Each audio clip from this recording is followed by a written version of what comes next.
Bueno, estamos teniendo una charla muy interesante sobre los desafíos económicos del próximo gobierno de Andrés Manuel López Obrador. Estamos con Valeria Moy, con Javier Tello y con Gerardo Esquivel. Y decíamos que también, aparte de desafíos, como lo puso bien Javier, de diseño, hay desafíos de implementación. Ahí vamos a poner el tema del dinero, del maldito dinero. Siempre es una restricción, ¿no? Pues siempre, por eso estudiaste economía, ¿no? Porque por eso, así es, una restricción presupuestal. Exactamente, la escasez es fundamental en esto y no hay recursos. Javier, tú te querías plantear más problemas de implementación o ponerlo esto en el contexto. Yo ¿no? voltaría, el problema no es... Siempre se ha visto, tenemos estos recursos, ¿qué hacemos con eso? Sí. Ellos lo están viendo de una manera distinta. Esto es lo que queremos hacer, ¿de dónde sacamos los...? Sí. Eso ya es un cambio importante y qué bueno, yo estoy a favor de este cambio. Pero en efecto, yo creo que hay, además de problemas de diseño, retos de diseños, retos de implementación, que son de dos grandes tipos.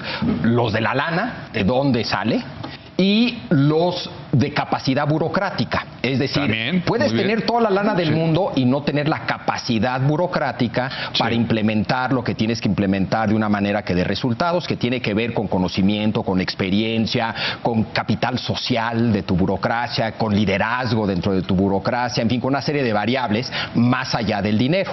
Además, necesitas el dinero. Yo diría que son los dos. Si quieren, entramos primero... Totalmente. Y yo nada más agregaría en el de capacidad burocrática, te lo tengo que preguntar, el tema de bajar los sueldos de los altos funcionarios puede ser un problema. Yo tengo mis dudas al respecto. Genera un reto. Le estás pidiendo que trabajen el doble a la mitad del sueldo. Mitad del sueldo. Tienes que generar mucho capital social dentro de tu burocracia. Mucho fanatismo, yo diría. Pero bueno. Convicción.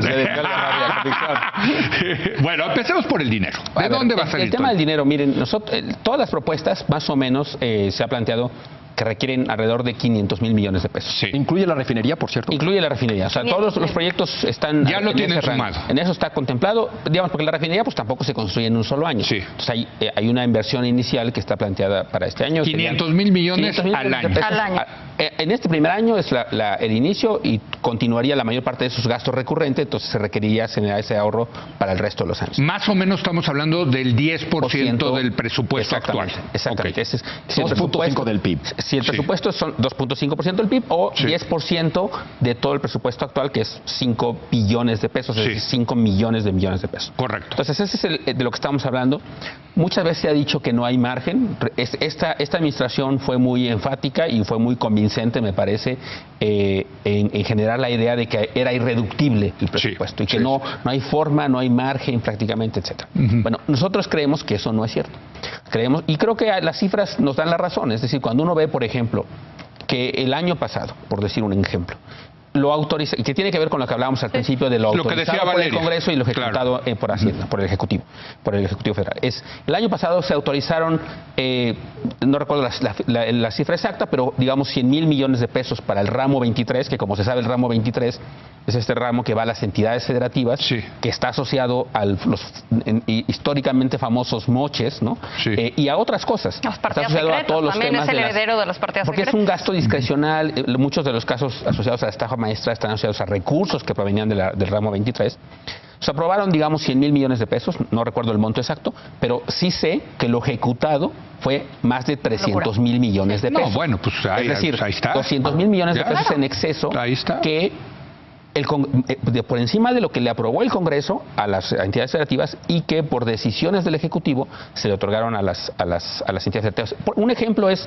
Pero eso es un instrumento político para tener el apoyo con los gobernadores. Sí, pero cosa que nosotros estamos dispuestos a no usarlo de esa manera. De hecho, bueno, ahí está la primera bronca política, Los retos políticos. Los retos políticos, pero claro. Pero un segundo. Cuando hablamos de presupuesto, no es solo el de egresos. También está la ley de ingresos. Y algo que hemos visto que se hace recurrentemente es que se subestiman ingresos. Pero ya cuando una cosa es te equivocaste y otra cosa es la subestimación continua y recurrente cada ¿también año. ¿También lo tienen medido ustedes? Lo tenemos medidísimo, pero está medidísimo, los datos son muy claros. ¿Por el tema del petróleo o por recaudación fiscal? Puede haber recaudación, puede haber petróleo, puede haber temas cambiarios, pero en términos generales... O sea, a propósito bajan los ingresos para tener más margen discrecional. Cuando tienes más, tienes un montonzote discrecional que eso te permite asignarlo al ramo 23 o a donde tú quieras. ¿Qué mal gasta el gobierno? Javier.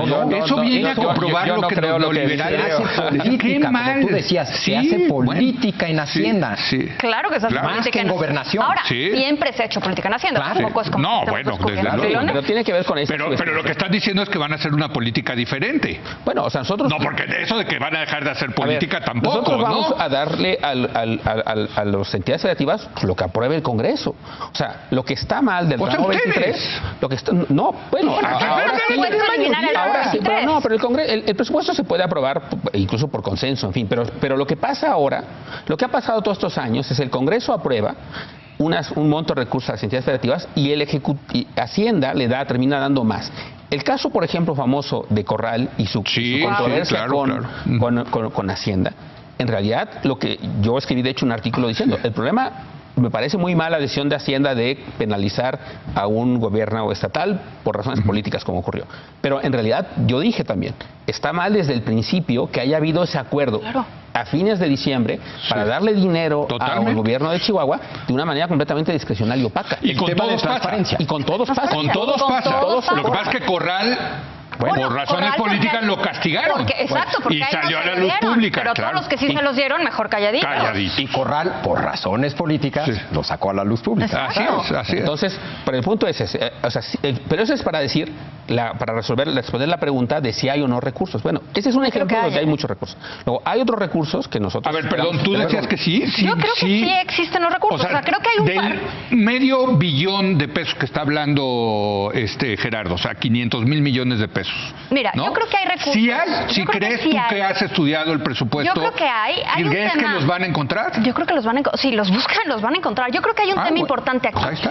Parte importante del presupuesto está comprometido en pago de intereses, pago de pensiones, que eso desde mi óptica no se puede tocar. Eso sí es irreductible. Ahora, algo que ha hecho esta administración y otras es que nos venden como que el gasto corriente también es irreductible. Como que te dicen, sueldos, esto lo tengo. Capítulo 1000. Pero es que eso lo puedes ajustar también. Bueno, pero tendrías que correr gente. Tendrías que correr gente. Es parte de lo que la tendrías que eliminar. Si están pensando en correr en la alta burocracia. En la alta burocracia, no en la... pero eso pinta poquito, pero no es tan poquito, digamos, es poco relativo a lo que se necesita, pero no. A ver, los principales rubros de capítulo 1000 son maestros, son enfermeras, médicos, el ejército, policía, educación y salud. Bueno, educación y salud. Lo que es importante es que no debemos de pensar como en ese gasto como irreductible. O sea, yo creo que ese gasto sí se debe, o sea, debemos de pensar que se puede tocar y también siempre y cuando te eches el trompo político. Por eso.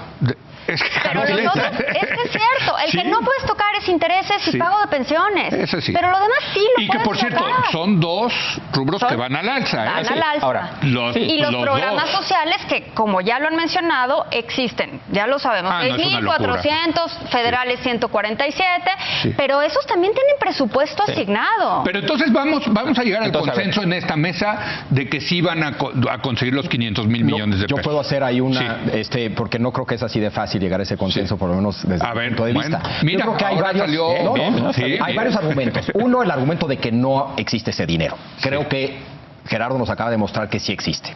Pero vienen otros problemas. Existe, pero no es accesible.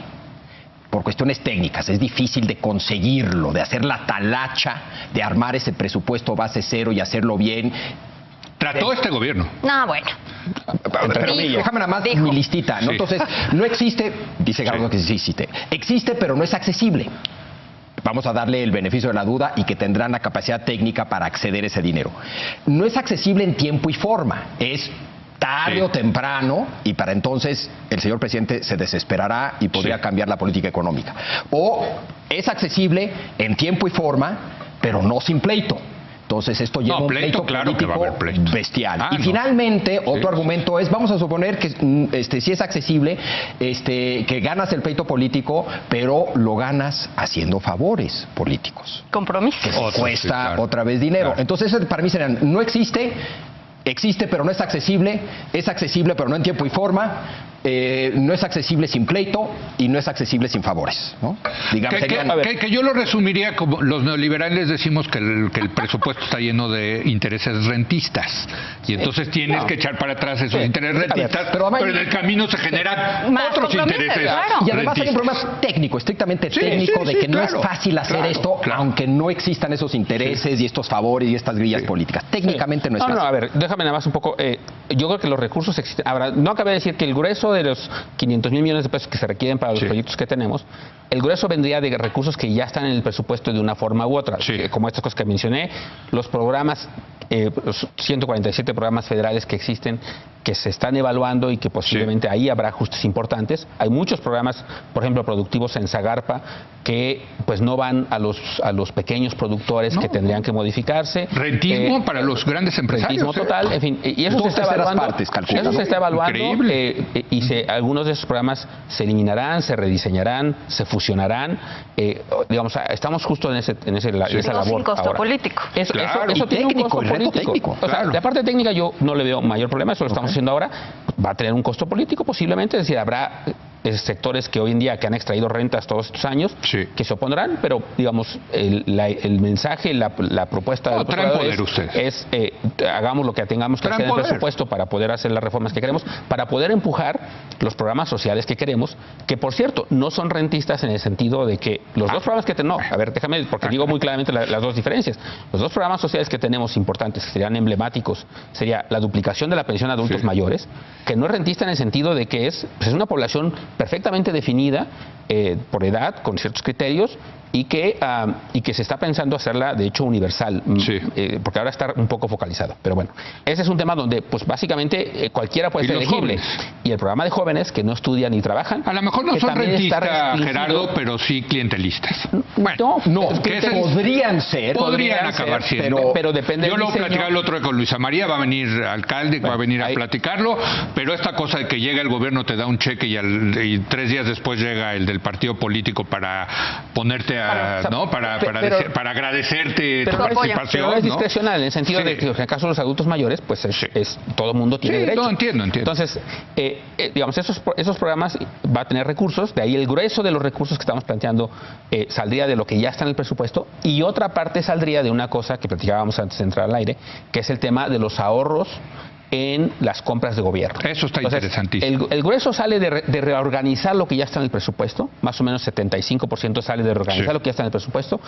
Eso creo que, como lo planteaba Javier, están los recursos, están accesibles, 400,000 puede tener algunos costos, 350, 400,000 millones están ahí. Tendrá algunos costos políticos que se está dispuesto a afrontar, pero creo que será posible conseguirlos. El resto, entre 100 y 150,000 millones de pesos, saldría de los ahorros que anticipamos obtener por la vía de la consolidación de las compras de gobierno. Eso es una propuesta que ha planteado ya, de hecho, quien ha sido propuesto como secretario de Hacienda, Carlos Ursúa, que tiene que ver con consolidar en Hacienda, en la Oficialía Mayor de Hacienda, las compras de los productos homogéneos, o relativamente homogéneos, que hace el gobierno, y que en lugar de que lo ejerzan una multiplicidad de entidades que compran papel, hojas de impresión, papel higiénico, en fin, todas las cosas que se compran homogéneas, computadoras, etcétera.